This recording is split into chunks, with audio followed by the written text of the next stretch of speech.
Hello friends, study with मैंग के current affair session में आपका स्वागत है। ये current affair SSC, banking, railway, state PCS, CDS, CAPF, NDA और अदर कॉम्पिटिटिव एग्जाम आदि में सहायक होंगे। आज की डेट है 1 सितंबर 2020। तो चलिए आज का करंट अफेयर शुरू करते हैं। आज का पहला प्रश्न है, हाल ही में संयुक्त राष्ट्र सुरक्षा परिषद ने कौन से आतंकवाद प्रभावित देश में शांति रक्षकों की संख्या घटाने की मंजूरी दे दी है? Option A Lebanon, option B Jordan, option C Syria, option D Israel. देखिए, संयुक्त राष्ट्र सुरक्षा परिषद ने दक्षिणी लेबनान में संयुक्त राष्ट्र शांति रक्षकों बलों की संख्या को कम करने और क्षेत्र में आतंकवादी संगठन हिजबुल्लाह की गतिविधियों पर अमेरिका और इजराइल की चिंता को दूर करने के लिए अपने अधिकार क्षेत्र को बढ़ाने संबंधी एक प्रस्ताव को सर्वसम्मति से पारित किया है। फ्रांस द्वारा तैयार किए गए प्रस्ताव के मसौदे में लेबनान में संयुक्त राष्ट्र के अंतरिम बल के जवानों की संख्या को 15,000 से घटाकर 13,000 करने का प्रस्ताव है। यह अमेरिका के दबाव में किया गया है। इसमें ट्रंप प्रशासन और उसके निकट सहयोगी इजराइल को और अन्य रियायतें भी दी गई है। यह प्रारूप लेबनान सरकार से मांग करता है कि संयुक्त राष्ट्र शांति सैनिकों ने जांच के लिए जिन स्थलों तक पहुंच का अनुरोध किया है उन्हें शीघ्र और पूरी तरह प्रदान किया जाए। इनमें लेबनान और इजराइल के बीच संयुक्त राष्ट्र द्वारा निर्मित ब्लू लाइन को पार करने वाली सुरंगें शामिल है। इसके अलावा यह ब्लू लाइन के सभी हिस्सों में शांति रक्षकों के स्वतंत्र और निर्बाध आवागमन की मांग करता है। साथ ही संयुक्त राष्ट्र सैनिकों के आवागमन को बाधित करने के सभी प्रयासों तथा मिशन के लोगों पर हमले की कड़े शब्दों की निंदा करता है। गौरतलब है कि इजराइल लगातार हिजबुल्लाह और UNIFIL शांति रक्षकों के काम में बाधा डालने का आरोप लगाता रहा है। ट्रंप प्रशासन ने इजराइल की इस बात का पुरजोर समर्थन किया है।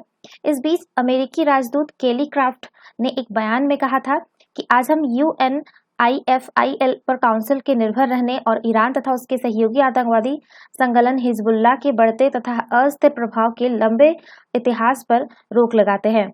उन्होंने कहा कि ट्रंप प्रशासन हिजबुल्लाह के खतरे को कम करने में UNIFIL की संपूर्ण नाकामी पर पिछले कुछ वर्षों से चिंतित है। तो इसका सही आंसर होगा ऑप्शन ए लेबनान। चलिए नेक्स्ट क्वेश्चन पे चलते हैं। हाल ही में कौन से अरब देश द्वारा औपचारिक आदेश जारी करके इजराइल के बहिष्कार को समाप्त किया है? ऑप्शन ए तुर्की, option B Oman, option C Saudi Arab, option D संयुक्त अरब अमीरात। देखिए, संयुक्त अरब अमीरात यानी UAE के शासकों ने एक आदेश जारी कर इजराइल के बहिष्कार को औपचारिक रूप से समाप्त कर दिया है। दोनों देशों के बीच संबंधों को सामान्य करने के लिए अमेरिका ने समझौता कराया, जिसके बाद UAE ने यह कदम उठाया है। इजराइल और UAE के बीच संबंधों की शुरुआत की घोषणा 13 अगस्त को की गई थी। समझौते के तहत इजराइल पश्चिमी तट के विलय की विवादित योजना पर विराम लगाएगा। सरकारी WAM संवाद समिति ने कहा कि बहिष्कार समाप्त करने की औपचारिक घोषणा शेख खलीफा बिन जायद अल नाहन के आदेशों पर आया, जो अबू धाबी के शासक है और अमीरात के नेता है। WAM ने कहा कि नए आदेश में इजराइल और इजराइल की कंपनियों को UAE में व्यवसाय करने की इजाजत होगी। UAE 7 अरब प्रायद्वीप का समूह है। इसने इजरायली सामानों की खरीद बिक्री की भी अनुमति दी। WAM ने कहा कि इजराइल के साथ राजनयिक और व्यावसायिक सहयोग बढ़ाने में UAE के प्रयास के तहत नए कानूनों की घोषणा की गई है। तो इसका सही आंसर होगा ऑप्शन डी संयुक्त अरब अमीरात। चलिए नेक्स्ट क्वेश्चन पे चलते हैं। हाल ही में भारत द्वारा रूस में अगले महीने आयोजित होने वाले कौन से बहुपक्षीय सैन्य अभ्यास में शामिल होने से मना कर दिया है? Option A Milan 2020, option B Druzhba 2020, option C Kavkaz 2020, option D Ajay warrior 2020। देखिए, भारत ने रूस में अगले महीने होने जा रहे साझा सैन्य अभ्यास में से खुद को अलग कर दिया है। 15 से 26 सितंबर तक चलने वाले इस सैन्य अभ्यास में चीन और पाकिस्तान को भी शामिल होना है। पिछले हफ्ते भारत ने इस सैन्य अभ्यास में शामिल होने की जानकारी रूस को दी थी, लेकिन अब इसमें हटने का फैसला किया है। इसमें सेना के 150, वायुसेना के 45 और नौसेना के कुछ अधिकारी हिस्सा लेने वाले थे। रक्षा मंत्रालय के प्रवक्ता ए भारत भूषण बाबू ने बताया, रूस एवं भारत नजदीकी सहयोगी है। रूस के आमंत्रण पर भारत ने कई अंतर्राष्ट्रीय गतिविधियों में हिस्सा लिया है। हालांकि महामारी एवं कुछ अन्य दिक्कतों के कारण इस साल कवकास 2020 सैन्य अभ्यास में हिस्सा नहीं लेने का फैसला किया गया है। हालांकि मामले में कुछ जुड़े लोगों का कहना है कि लद्दाख में चीन से चल रही तानातनी को देखते हुए सरकार ने इससे हटने का निर्णय लिया है। इस सैन्य अभ्यास में संघाई कोऑपरेशन ऑर्गेनाइजेशन के सदस्य देशों समेत करीब 20 देश हिस्सा लेंगे। एससीओ के सदस्य देशों में चीन, भारत, कजाकिस्तान, किर्गिस्तान, रूस, पाकिस्तान, ताजिकिस्तान और उज्बेकिस्तान शामिल हैं। सैन्य अभ्यास में नहीं शामिल होने का यह फैसला ऐसे समय में आया है जबकि रक्षा मंत्री राजनाथ सिंह रूस से 4 से 6 सितंबर के बीच होने जा रहे एससीओ के रक्षा मंत्रियों की बैठक में हिस्सा लेने वाले हैं। भारत चीन के बीच सीमा पर पिछले कुछ महीनों में तनाव की स्थिति बनी हुई है। 15 जून को गलवान में चीन की चालबाजी के कारण हुई हिंसक झड़प ने स्थिति को और गंभीर कर दिया है। तो इसका सही आंसर होगा ऑप्शन सी, कवकास 2020। चलिए नेक्स्ट क्वेश्चन पे चलते हैं। हाल ही में खुदरा कारोबार में पैर जमाने में लगी मुकेश अंबानी की रिलायंस इंडस्ट्रीज की सहायक कंपनी रिलायंस रिटेल वेंचर्स ने कौन सी कंपनी का कारोबार का अधिग्रहण कर लिया है? Option A Big Bazaar, option B V Mart, option C Walmart, option D D Mart. देखिए, खुदरा कारोबार में पैर जमाने में लगी मुकेश अंबानी की रिलायंस इंडस्ट्रीज की सहायक कंपनी रिलायंस रिटेल वेंचर्स ने एक बड़ा सौदा करते हुए किशोर बियानी की अगुवाई वाले फ्यूचर ग्रुप का कारोबार 24,713 करोड़ रुपए में खरीद लिया है। सौदे के तहत बिग बाजार व फूड बाजार रिलायंस रिटेल एवं एंड फैशन लाइफस्टाइल लिमिटेड के स्थानांतरित होंगे। इसके अलावा लॉजिस्टिक्स व वेयरहाउसिंग अंडरटेकिंग को रिलायंस रिटेल वेंचर्स में हस्तांतरित किया जा रहा है। भारतीय ई कॉमर्स बाजार में अमेजन जैसे दिग्गज कंपनियों को टक्कर देने के लिए रिलायंस रिटेल अपनी पकड़ मजबूत कर रहा है। रिलायंस रिटेल वेंचर्स लिमिटेड के निदेशक ईसा अंबानी ने कहा, फ्यूचर ग्रुप के प्रसिद्ध ब्रांडों के साथ साथ उसके व्यावसायिक इकोसिस्टम को संरक्षित करने में हमें प्रसन्नता होगी। भारत में आधुनिक रिटेल के विकास में यह महत्वपूर्ण भूमिका निभाएगा। तो इसका सही आंसर होगा ऑप्शन ए बिग बाजार। चलिए नेक्स्ट क्वेश्चन पे चलते हैं। हाल ही में भारत में कौन से राज्य में स्वयंसेवी समूहों द्वारा सेल्फी विद गड्ढा मुहिम के जरिए सड़कों की सूरत बदलने के लिए सरकार को मजबूर किया है? Option A Madhya Pradesh, option B Chhattisgarh, option C Tamil Nadu, option D Karnataka. देखिए, छत्तीसगढ़ के कोरबा जिले में खराब सड़कों को लेकर स्थानीय स्तर पर कई बार धरना प्रदर्शन करने के बाद भी कोई लाभ नहीं हुआ, तो समाज सेवी संस्था जन संगठन ने सोशल मीडिया पर सेल्फी विद गड्ढा अभियान छोड़ दिया। इसके जरिए संस्था सड़कों को सुधारवाने की कामयाब भी रही है।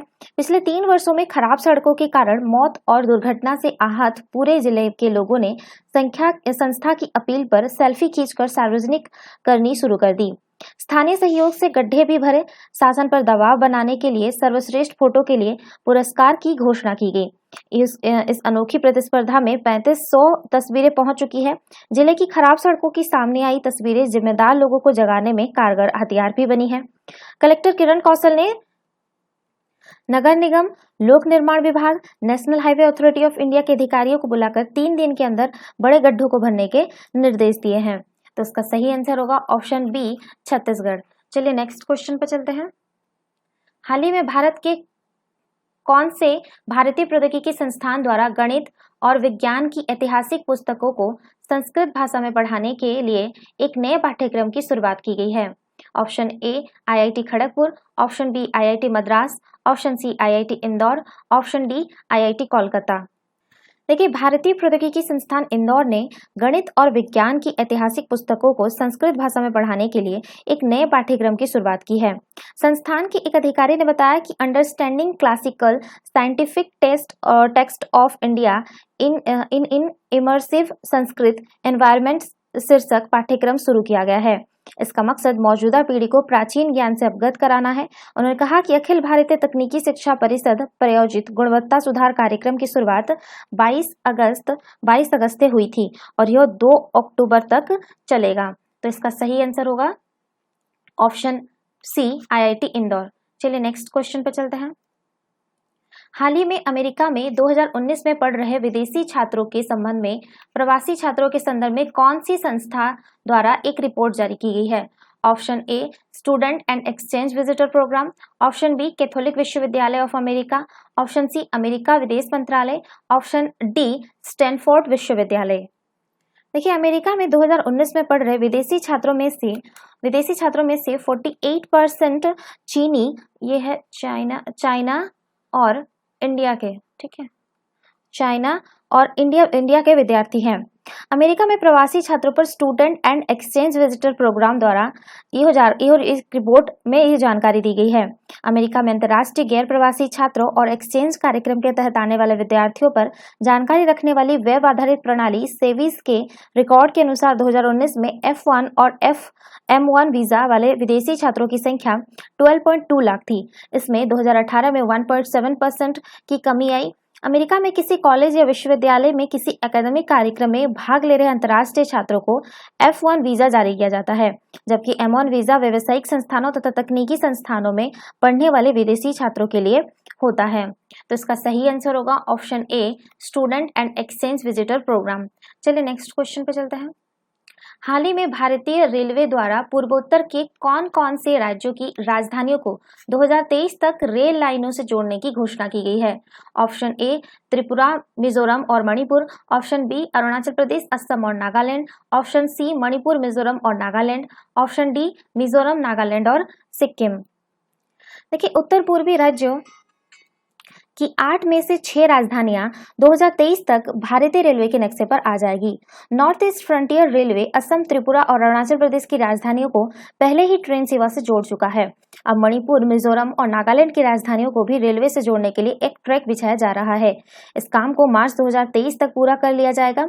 उत्तर पूर्व क्षेत्र में पहली ट्रेन 138 साल पहले पूर्वी असम के औद्योगिक शहर डिब्रूगढ़ से चली थी। NFR के महाप्रबंधक संजीव रॉय ने कहा कि पूर्वोत्तर भारत की 3 और बड़े शहरों इम्फाल, जिसमें मणिपुर, आइजोल मिजोरम और कोहिमा नागालैंड को जोड़ने के लिए नई रेल लाइनें बिछाई जा रही है। सिक्किम और मेघालय में भूमि और पर्यावरण संबंधी कुछ समस्याएं हैं, जिससे 2 पहाड़ी राज्यों में रेलवे नेटवर्क के विस्तार में देरी हो रही है। NFR के मुख्य जनसंपर्क अधिकारी ने कहा कि जैसे ही सीमावर्ती राज्यों तक रेल सेवा शुरू होगी तो वो रणनीतिक दृष्टि से भी महत्वपूर्ण होगी। इससे चीन, नेपाल और भूटान सीमा तक पहुंचना आसान हो जाएगा। तो इसका सही आंसर होगा ऑप्शन सी, मणिपुर, मिजोरम और नागालैंड। चलिए नेक्स्ट क्वेश्चन पे चलते हैं। हाल ही में अपने 7 वर्ष पूर्ण करने वाले भारतीय GSAT-7 उपग्रह का संबंध किससे है? ऑप्शन ए, रक्षा। ऑप्शन बी, मौसम। ऑप्शन सी, कृषि भूमि सर्वेक्षण। ऑप्शन डी, वन सर्वेक्षण। देखिए, देश की समुद्री सुरक्षा को मजबूती देने के लिए आज ही मतलब का है डेट है 30 अगस्त, ओके, 30 अगस्त 2013 में भारत के पहले रक्षा उपग्रह GSAT-7 का सफल प्रक्षेपण किया गया था। इसने देश की सुरक्षा व्यवस्था में मील के पत्थर का काम किया। रुक्मणी नाम के इस उपग्रह को यूरोपीय अंतरिक्ष एजेंसी एरियन स्पेस के एरियन 5 रॉकेट से अंतरिक्ष में प्रक्षेपित किया गया था। देश में निर्मित एक मल्टीवेड संचार उपग्रह का इस्तेमाल नौसेना कर रही है। उपग्रह के प्रक्षेपण की प्रक्रिया देर रात 2 बजे शुरू हुई, जो 50 मिनट तक चली। दूरदर्शन ने प्रक्षेपण का सीधा प्रसारण किया था। करीब 34 मिनट की उड़ान के बाद इसे 249 किलोमीटर पेरिजी यानी कक्षा में धरती की सबसे करीबी बिंदु और 35,929 किलोमीटर ओपीजी यानी कक्षा में धरती का सबसे सुदूर बिंदु के जियो सिंक्रोनोजी ट्रांसफर ऑर्बिट में भेजा गया था। इसके प्रक्षेपण भारत तक तकनीक को हासिल करने वाला दुनिया का 6ठा देश बन गया था। इसमें पहले इस लिस्ट में अमेरिका, रूस, फ्रांस, ब्रिटेन और चीन जैसे देश शामिल थे। भारतीय अंतरिक्ष अनुसंधान संगठन यानी इसरो द्वारा निर्मित इस रक्षा उपग्रह की मदद से नौसेना हिंद महासागर में अपने विभिन्न अंगों से सुरक्षित संचार स्थापित कर सकती है। इस उपग्रह की मदद से दूसरे देशों पर भारत की निर्भरता में कमी आई है। इसमें नौसेना को अपनी गोपनीयता बनाए रखने में भी आसानी हुई है। इसरो के अनुसार GSAT-7 एक उन्नत किस्म का संचार उपग्रह है, जो संचार प्रणाली से संबंधित विभिन्न तरह की आंकड़े और व्यापक सेवाएं उपलब्ध कराने में सक्षम है। इस उपग्रह के पेलोड का डिजाइन इस तरह तैयार किया गया है कि वह भारतीय भूक्षेत्र समेत व्यापक महासागर क्षेत्र के बारे में संचार संबंधी सूचनाएं आसानी से उपलब्ध करा सके। इस उपग्रह का वजन 2050 किलोग्राम है। रक्षा उपग्रह GSAT-7 के लॉन्च के करीब 470 करोड़ की लागत आई, जबकि इसके निर्माण में करीब 185 करोड़ रुपए की लागत आई थी। यह देश का पहला उपग्रह है जो संपूर्ण रूप से रक्षा क्षेत्र के लिए समर्पित है। तो इसका सही आंसर होगा ऑप्शन ए, रक्षा। चलिए नेक्स्ट क्वेश्चन पे चलते हैं। हाल ही में कौन से भारतीय प्रौद्योगिकी संस्थान के शोधकर्ताओं ने एक सुई विकसित की है जो इंसानी बाल और उसकी तुलना में भी बहुत पतली है। Option A IIT Roorkee, option B IIT Kanpur, option C IIT Madras, option D IIT Kharagpur. देखिए, भारतीय प्रौद्योगिकी संस्थान खड़गपुर के शोधकर्ताओं ने एक सूक्ष्म सुई विकसित की है जो इंसानी बाल और सूक्ष्म पंप की तुलना में भी बहुत पतली है। इस सुई में बिना दर्द के रोगियों की दवाओं को इंजेक्ट करने में मदद मिलेगी। IIT खड़गपुर ने यह जानकारी दी है। इसको विकसित करने वाले इलेक्ट्रॉनिक्स और इलेक्ट्रिकल संचार इंजीनियर विभाग के एक प्रोफेसर तरुण क्रांति भट्टाचार्य ने बताया कि उच्च शक्ति वाले कांच युक्त कार्बन सूक्ष्म सुइयों को तैयार किया गया है जो त्वचा की प्रतिरोधक शक्ति का सामना कर सकती है। माइक्रोपंप दवा की अणुओं की प्रभाव दर को नियंत्रित और सटीक तरीके से बढ़ाने में मदद करता है। दवा इंजेक्ट करने की प्रक्रिया को नियंत्रित करने के लिए इसमें माइक्रो सुई और माइक्रो पंप को एकीकृत किया है। उन्होंने बताया कि एक मानव बाल लगभग 50 से 70 माइक्रोमीटर होता है, जबकि सूक्ष्म सुई महज 55 माइक्रोमीटर होती है। परियोजना को केंद्रीय इलेक्ट्रिकल्स और सूचना प्रौद्योगिकी मंत्रालय एवं विज्ञान और प्रौद्योगिकी विभाग द्वारा आर्थिक सहायता दी गई है। इसके कार्यशैली की बात करें तो सूक्ष्म सुइयों को त्वचा के माध्यम से दवा पहुंचाने वाले दबाव और सूक्ष्म पंप के माध्यम से संचालित किया जाता है। सूक्ष्म सुई दर्द रहित है क्योंकि वो त्वचा के जरिए नसों में जाती है, जिससे उसके स्पर्श होने पर दर्द की प्रतिक्रिया उत्पन्न नहीं होती। तो इसका सही आंसर होगा ऑप्शन डी IIT खड़गपुर। तो ये थे आज के करंट अफेयर। वीडियो पसंद आए तो लाइक शेयर और कमेंट करना ना भूलें, साथ ही साथ चैनल को सब्सक्राइब करना ना भूलें। Thanks for watching, have a nice day.